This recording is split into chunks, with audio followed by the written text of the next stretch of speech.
The Monday Morning Marketing Podcast is brought to you by Esther of IPA Group, bringing premier online promotion to your business. And Melanie of Stomp Social Media Training, who empowers business owners to manage social media and marketing for themselves.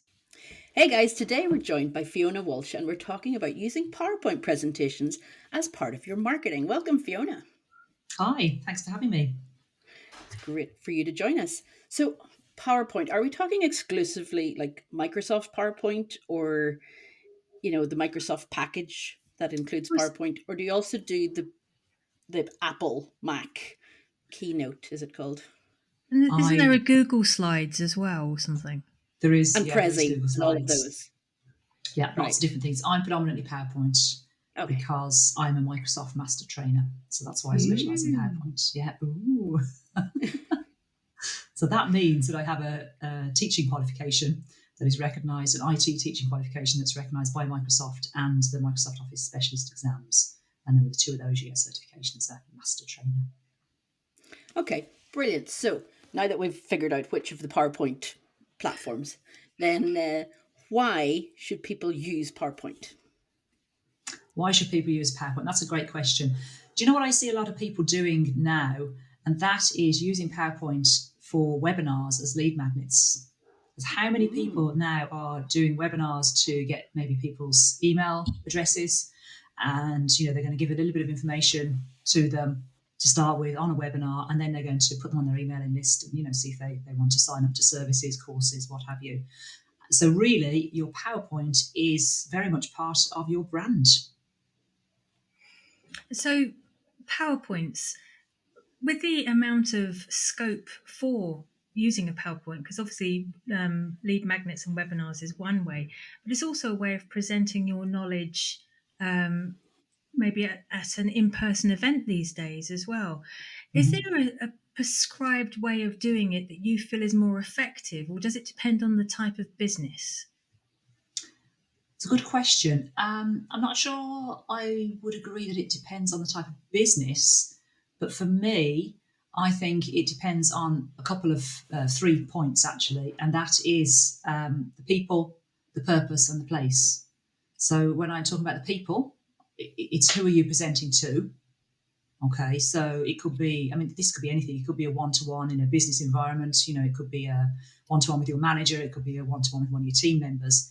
It could be a presentation you're giving in a meeting room. It could be to the board of directors. It could be to a classroom of students. It could be a webinar. Okay, there's the place. So where is it that you're presenting? Are you presenting in a conference type environment where it's keynote speech you're giving? Perhaps it's in the meeting room. It could be online, and that's going to impact how you're going to create your slides. And then the final one is the purpose. What do you want people to do afterwards? Are you trying to influence them to do something? Are you trying to inspire them to do something? Or are you trying to, get them to maybe make a sale or follow up on something? And for me, those 3 Ps would make a big difference as to how I would design slides. Because if you're in a conference room environment, perhaps you're giving a keynote speech, I often see, and I've experienced this myself in the past couple of months, where I've been back to in-person events in a large function room. And there's been a fantastic presentation. The person really knew their content really, really well. And the slides, the information on the slides, it was tiny. Nobody could read it. Now that would have been okay if it was an online event because you've got more content, you're sort of closer to what you're looking at. So therefore, you'd be able to take in a bit more information. But, that's what you have to think about. I really think you have to think about those factors before you start creating a presentation. So if I was designing a keynote speech for somebody, I've actually just finished one on Friday. It's very little words, all imagery, literally a couple of words. So if someone's trying to get a concept across, it might be a case of saying 98% and maybe one word, because that's the figure you want people to remember, that, the key bit of information there is the, wow, that was 98%, not the finer detail. That's what you're talking about, the finer detail. And the thing that we least want is death by PowerPoint. Absolutely, yeah. But then another scenario could be that you're sending an infographic around to somebody by email as a PDF, say for a project update. And then you're going to have lots of information on that. I could spend 3 hours working on one slide because it's an infographic and it's going to be sent round, to people as an update. I would never have considered infographics as part of the PowerPoint, but Yeah. Finally, speak up, Melanie. Look, when you do it for somebody else, do you have to know their personality quite well? Ooh, that's a good question. See, I'm full of good questions when I get Giles. Yeah. Well, I think you need to understand the business and you need to kind of know where they're coming from and what they're trying to achieve. So I would start off, if I was designing a presentation for people, I'd start off asking them, there's a lot of questions. And that's where the coaching background comes in well, because you can kind of pick up on what it is they're trying to do, what they're trying to achieve. I think one of the biggest things that I see, and the biggest mistakes, or two big mistakes actually, one is people don't have, this is more in relation to the webinar bit we spoke about earlier, where people are using webinars as lead magnets. So one of the things I noticed there is that people don't have their branding in slides. So they don't have their color palette in slides. They don't have, they don't have much of the logos. They tend to just use it as a blank slide. And if they're inserting anything into the slides, it'll pick up Microsoft's default color palette, which is blue, orange, green. It's pretty gaudy colors. And they've been around for ages as well. They've been around for about 12 years. So if you're not using your own color palette in there, they're, people have seen them before because it's the same colors that people would see if it's just you open a new file. That's the first thing. And then second thing, logos. I mean, you don't need a logo on every slide, but I often see then that people, they just use a white background, those standard default colors, and it's a bit plain and dull. So yeah, you could definitely brighten it up a bit by putting your own, well, not necessarily brightening up, putting your own branding in there from a marketing point of view. Now, I wanted to ask, you've obviously been listening to our podcast, so you've picked up on our personalities, and you've now seen us in person a few times. So if we were to ask you to create a presentation for us, okay, you've got two very distinct personalities here. So you could have like Andrew and Pete and myself and Esther.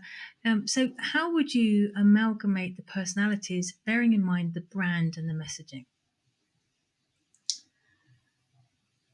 Do you know what? I don't think I've actually had a presentation that's had two people delivering it. It's usually one person that's delivering it. Interesting. Yeah, isn't it? So this is a new challenge for all of our listeners.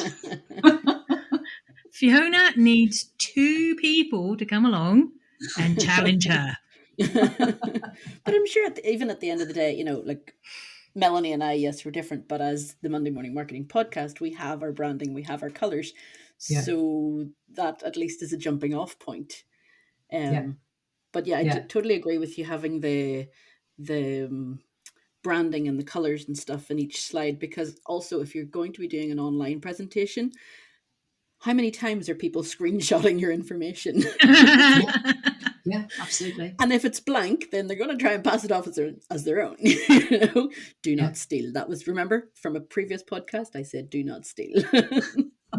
But it happens. I mean, it happens that you're not sitting there taking notes, but you're like, oh, that's a good, that's a good quote, or I wish I'd thought of that. And you screenshot it. I've done it. I'm holding my hands up. I've done it. But if there's no branding on it, then you might come back to the screenshot and go, who said that? What webinar was I on? Who was it? So it's really important to use your colors and your branding and everything. And that's, So is there an optimal length of a presentation? Like say we're doing a 10-minute webinar or a 10-minute keynote presentation.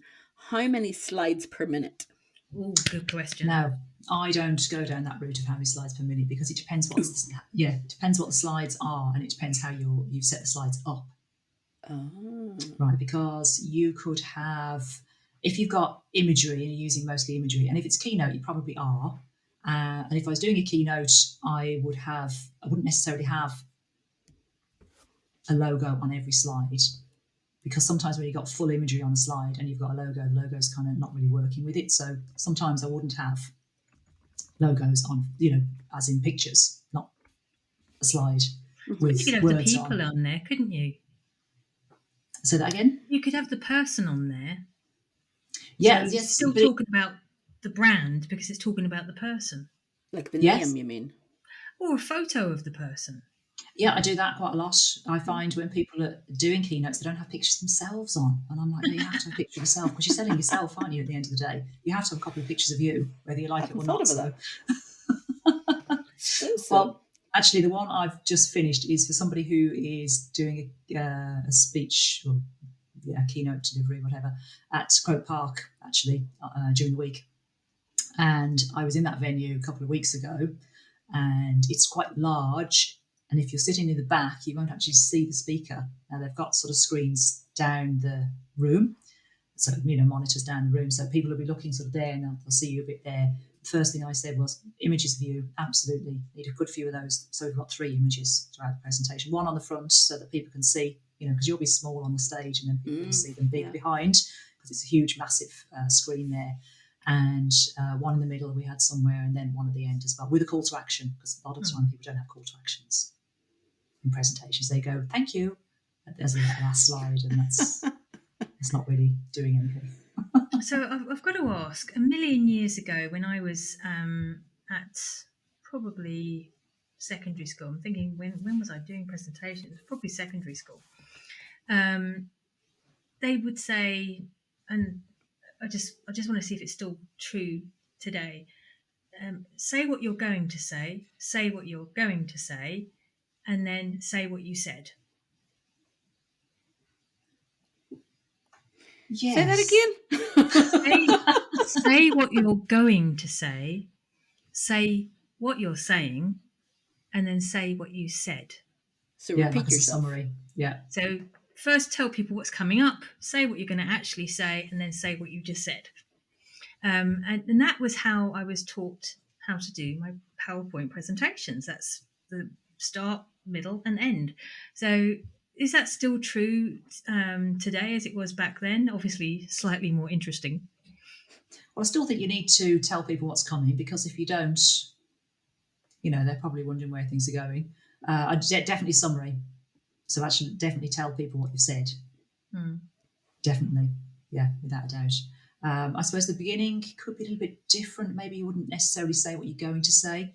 If you started off with a really strong hook of a story, then you're probably not going to tell them what, you're not going to say that as your opening. It's going to be a bit more something very different, to get them interested.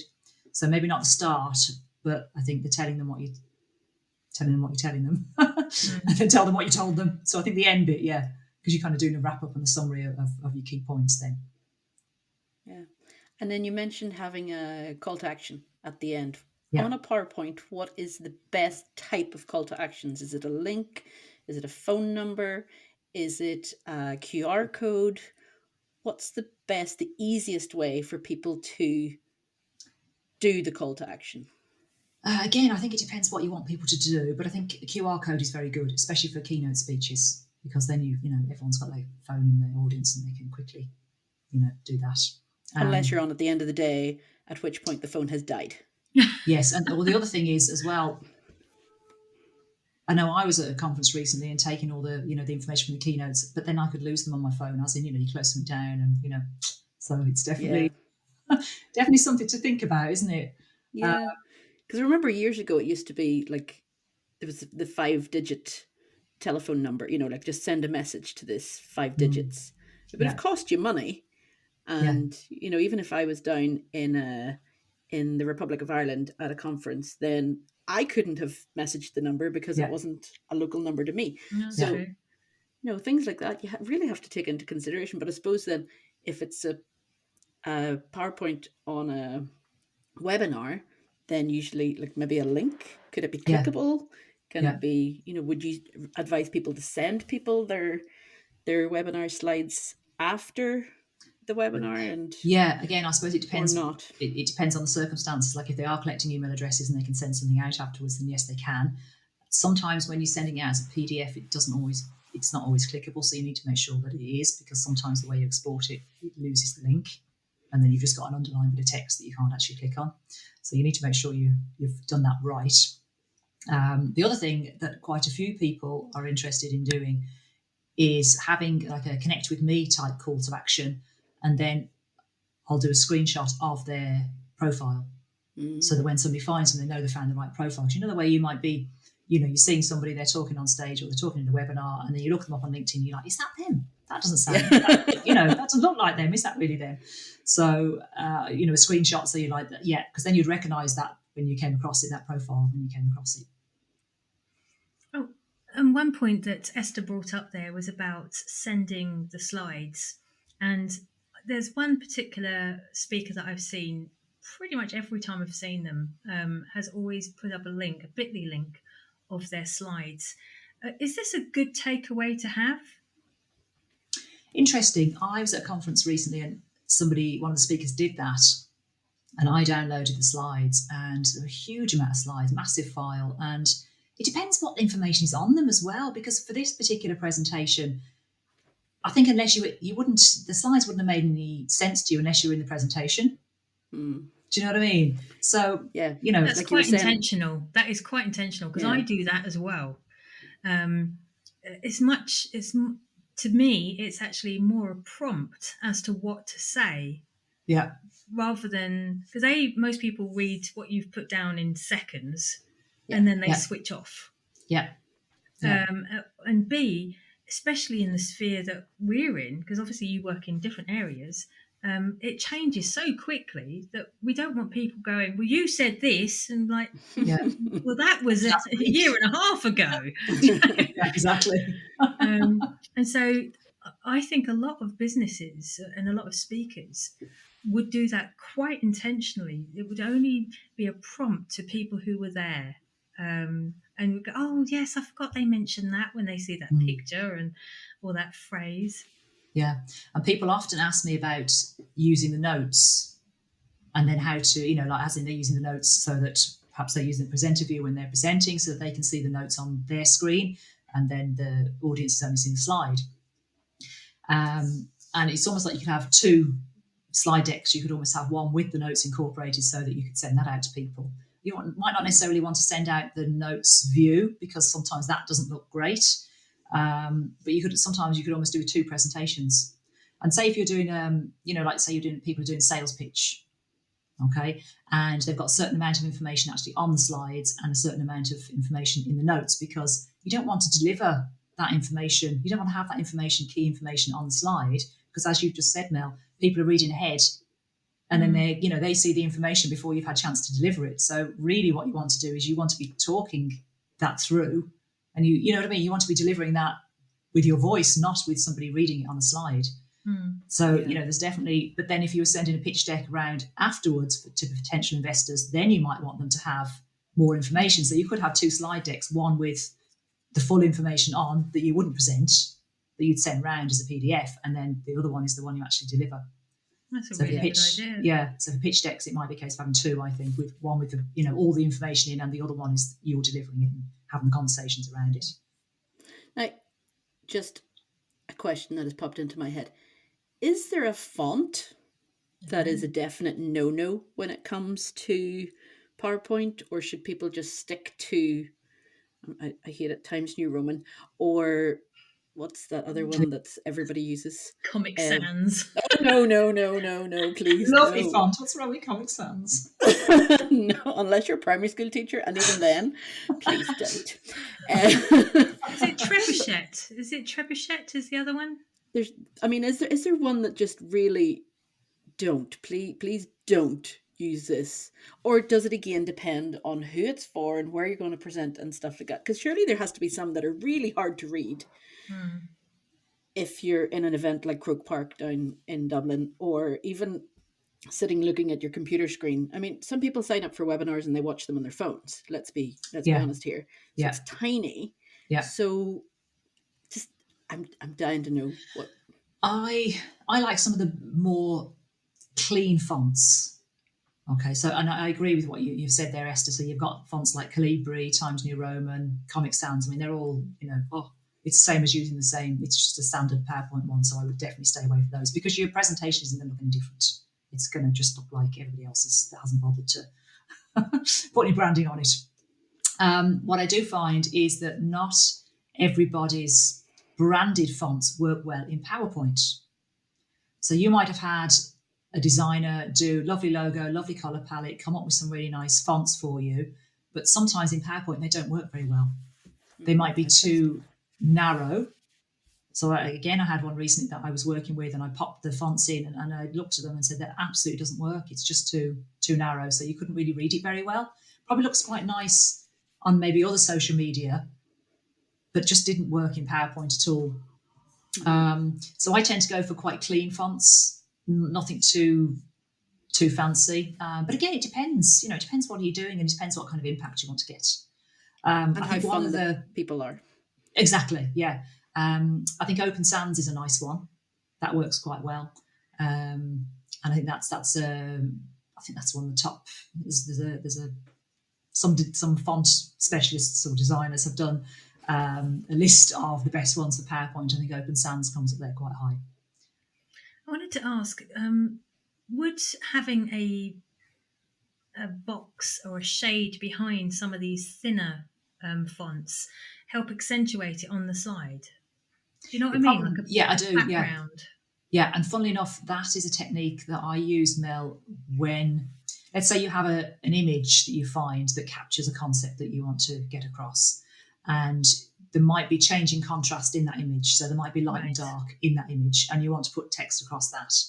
So I would often either put an outline around the text, or there's a glow option. You're probably familiar with these yourself Oh as your social yeah. media experts, but you can put a glow effect around it, and you can change the colour of the Shadow. glow. Remember the shadow that we used to do? I